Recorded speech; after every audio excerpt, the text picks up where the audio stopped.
We are now entering the most exciting part of today's share.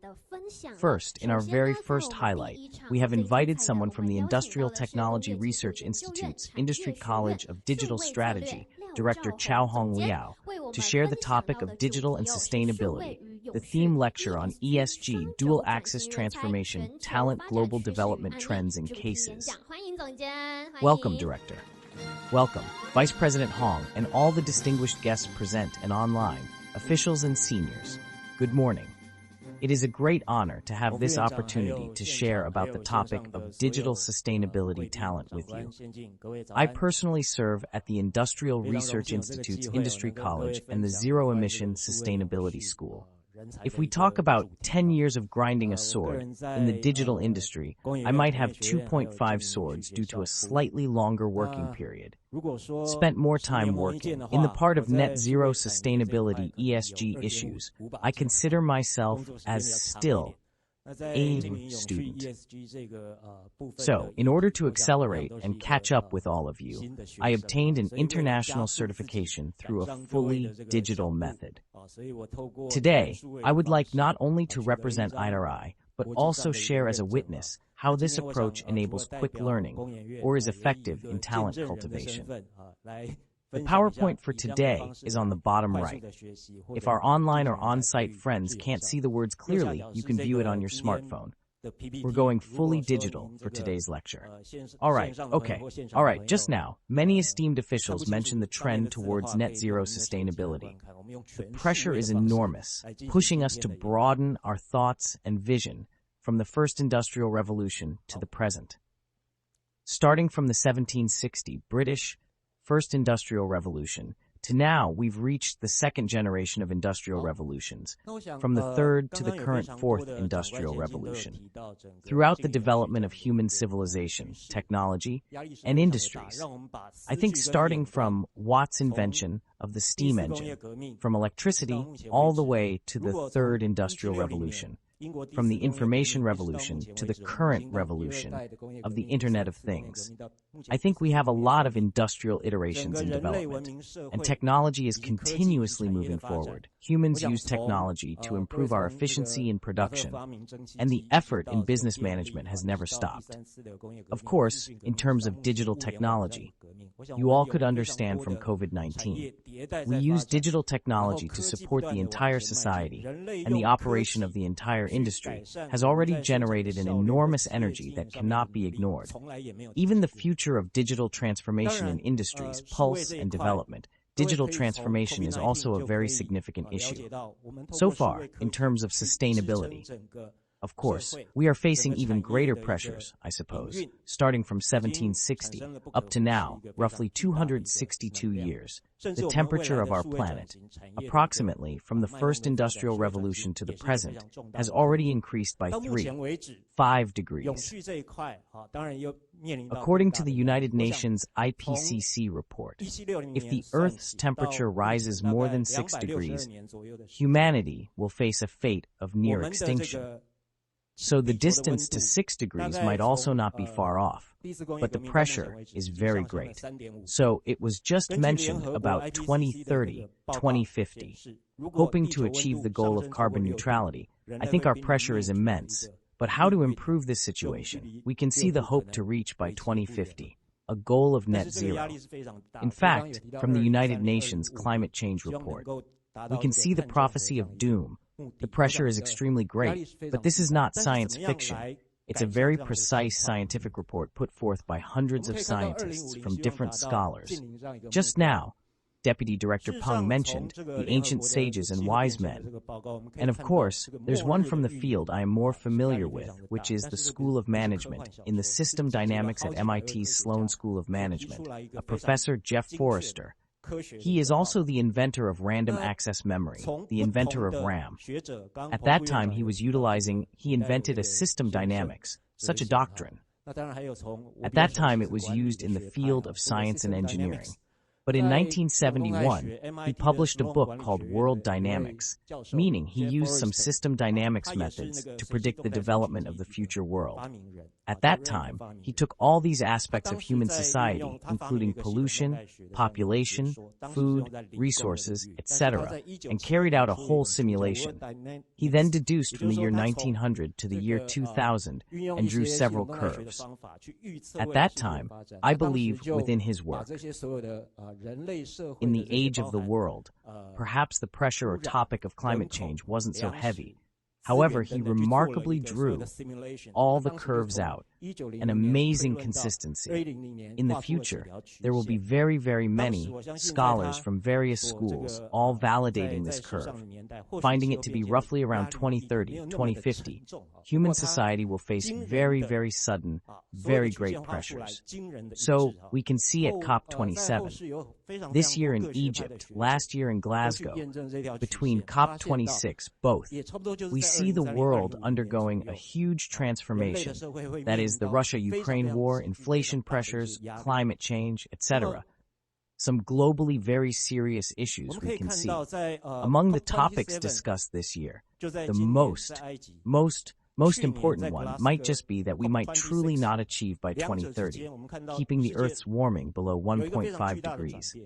According to a pre-meeting inventory by COP27, even the most aggressive carbon reduction target policies of countries worldwide could only reach a 2.4 degree increase by 2030.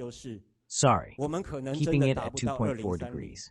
In other words, between the original goal of 1.5 degrees and 2.4 degrees, we need the most aggressive target just to reach this situation. Everyone, under the circumstances of global warming, according to scientists' reports, if the Earth's temperature rises by just 1 degree, sea levels would rise by 2, 3 meters. Tens of millions of people would be displaced. According to the United Nations SDGs, Sustainable Development Goals, within the 17 indicators, only about 23% of them have enough data to undergo analysis, prediction, and management. However, among all these seemingly pessimistic data, it appears we have found a glimmer of hope. EU research has found that utilizing digital technology can enable us to improve our carbon reduction efforts by 20% effectiveness. That is, to roughly increase this kind of effect by 20%. So moving forward, how do we tackle what seems like an extremely challenging goal? How do we accelerate or amplify our efforts to achieve it? Today, I will share with all of you what is meant by twin transformation. Twin transformation. During this process of digital transformation, we have become very familiar with AI, blockchain, cloud, and so on. These data and so many digital technology evolutions. During this process of digital transformation, we have explored a great deal. On the topic of sustainability, I believe in green transformation is also something all industries face a very heavy pressure. Just understanding these terms takes a lot of time. Standards from countries around the world, ISO standards, or in finance, on SUS-P or the current business ratings, investment finance, M-size ratings on ESG, etc. In the financial and investment sectors, this is also very significant. Every sector is striving to make progress. Just getting to understand these terms has already taken a tremendous amount of effort. Not to mention that we need talents who can understand both transformations simultaneously.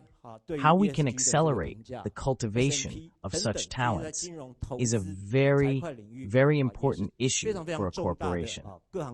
So I am reporting this to all of you here, the kind of talents we will need in the future, how they can take up such a challenge, how they can find solutions to the problems we face in sustainable development. We perhaps cannot nurture talents in the way archers were traditionally trained in the past. Spending a decade to perfect a skill is already too late. We might need to train an Ironman in just 10 weeks to be able to address some of the issues related to climate change. Thus, accelerating sustainable development through digital technology and developing digital technology with sustainability in mind might be the way for our future talents. A necessary gene that needs to be implanted. This is very important. So under this wave of ESG, I think many leading companies have an ESG committee within the company. I just consulted with Manager Xu from Delta Electronics. They have already developed it into a specific department. So, everyone in management or corporate mechanisms is making efforts to varying degrees. I think it's all about accelerating forward. Sharing with you some international trends. It's not just about thinking. We are not just possessed with a sustainable heart and a digital mind. We must truly be proactive in implementation with concrete actions.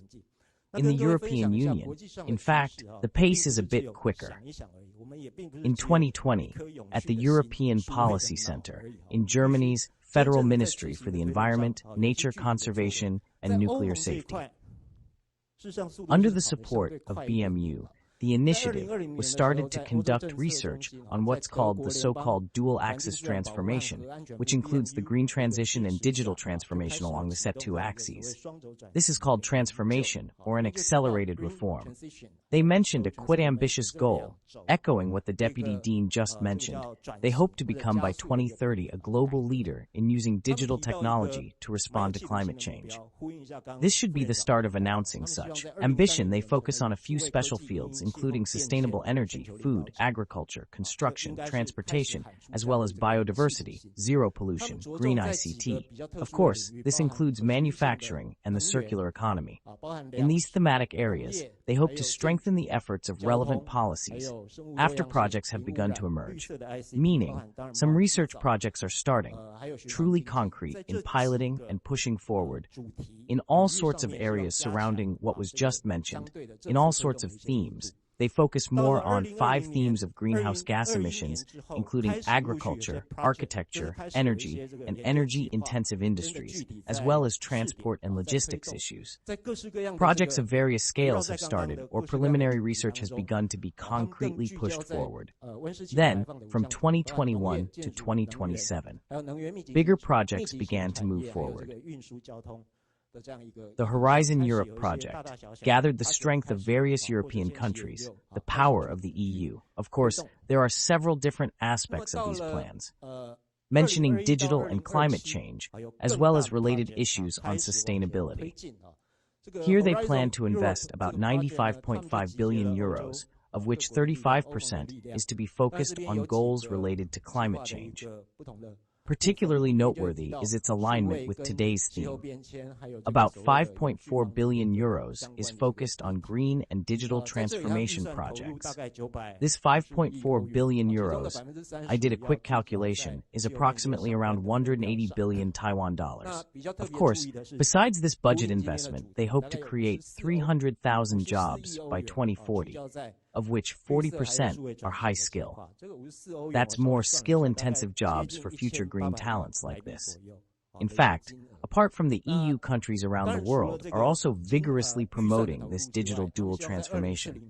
It's really stirring up. You might take a look at, for example, the UK has a project called Smart Lighting, and in the Netherlands, Amsterdam has some smart city projects. And in Japan, hydrogen energy is certainly in a leading position. Also, Singapore has a national plan, Green Plan 2030. They've invested $1 billion, 1 billion Singapore dollars, to be used for green digital transformation.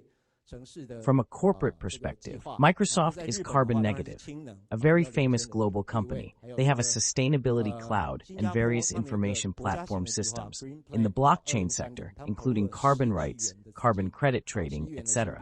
Global blockchain experts have gathered to create a project called ReFi Germany.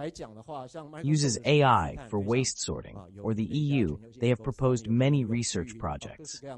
In the corporate sector, about 26 larger companies have gathered, such as IT companies like IBM, Cisco, formed EGDC.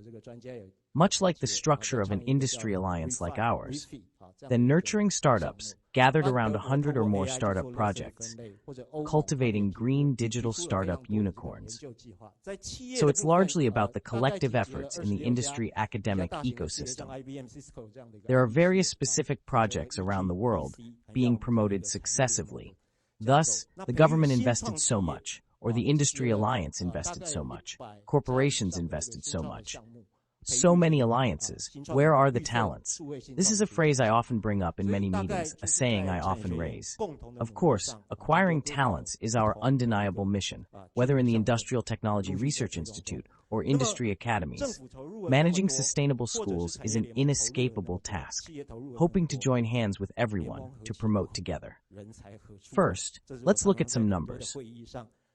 I think these numbers all indicate a point. An astonishing fact is that talent is definitely not enough. How insufficient, you might ask.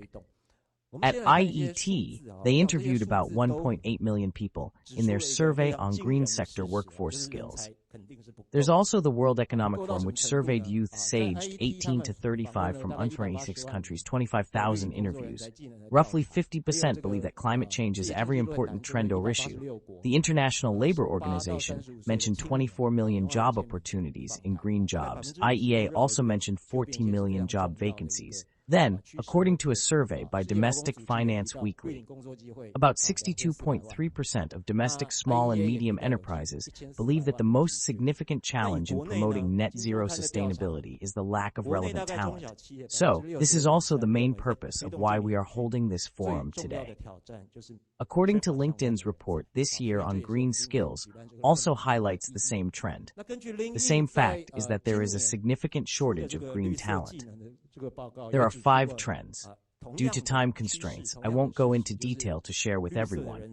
It mentioned that these green jobs or positions include sustainability managers, wind turbine technicians, solar consultants, ecologists, environmental health and safety experts, etc. These are roughly what we call the fastest-growing green-related jobs in recent years. But these are not traditional green jobs or positions. Certainly, in the corporate world, this is the UK's largest bioenergy company, Drex. They predict that in the future, he aims to nurture talents for over 50,000 job opportunities. The demand for skilled workers. Thus, they began an initiative involving social welfare, or improving the skills of 1 million people. In education like this, of course, many countries around the world still have many such different talent cultivation projects underway. Now, let's analyze the rapid progression of numerous talent cultivation efforts, with a few important trends. The first is that the traditional education system may not be fast enough to nurture our new generation of digital and sustainable talents. Thus, we need new methods, new technologies. Of course, this includes digital, incorporating many like the business schools in England, Washington, etc. Top institutions from around the world have also begun to undergo such development. So Stanford, for example, Harvard, MIT, and so on. These globally renowned universities are all participating, including credit courses or technical education online courses are being actively developed. Besides, some industry research institutions as well, McKinsey, PwC, Accenture, etc. These have some digital or online courses or professional certifications. How to let the qualifications of these talents reach a certain level. This has become a common goal for everyone. Thus, the global acceleration of sustainable development. Professional certifications and online courses is a very important trend. When it comes to this aspect, how does the Industrial Technology Research Institute assist the industry in promoting talent cultivation? We have several important mechanisms. We call them key platforms, including a net zero sustainable school, including the coalition of today's most important attendees. So we have taken stock, under the guidance of Vice President Peng, we have taken stock of the technologies in various centers of the Industrial Technology Research Institute, about over 100 items. Therefore, we also assisted various industries in patent strategies or some initiatives for industrial transformation. We also have a net zero emission reduction service team, and including a grid school. Of course, we also have a carbon management, such a cloud platform. So in these frameworks, we hope to assist industries to develop this talent promotion more quickly. Of course, with the members of the coalition, we have done some surveys, found that in the demand for talent, indeed, whether it is in energy management or in carbon inventory management of carbon footprint or the green processes, there's a great demand for this. In fact, it was on May 31st first this year that we joined hands together and the Net Zero Sustainable School was officially established.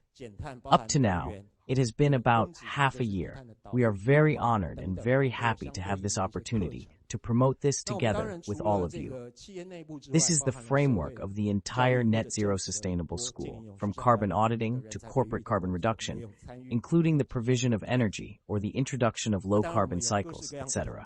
There are corresponding courses for each. Of course, besides the internal corporate level, including societal education, or many of the government's net zero sustainability-related talent cultivation efforts. We have also been a part of it. Of course, we have various different classes, including public classes. Of course, due to the pandemic, both physical and online have merged into one, just like today's forum. Certainly, there are also enterprises we know that inside the enterprises, some assistance or counseling or tailored group training is conducted.